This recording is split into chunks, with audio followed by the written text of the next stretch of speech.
May panibago tayong na-install na Wi-Fi window machine dito, no, sa ating isang client. So dito sa gilid ng karsada, at powered po ito ng solar, no, walang kuryente dito, at saka meron pong banana plantation dito.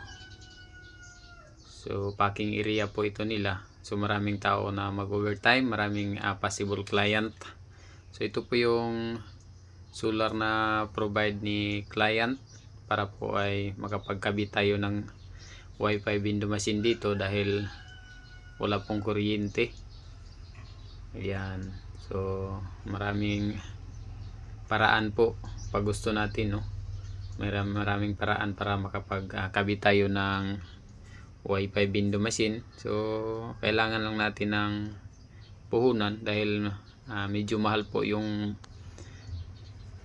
ganitong setup na solar. Ayan, may battery, at saka doon sa likod sa likod ng battery, andyan po yung inverter niya, at saka ng solar panel andun po sa baba.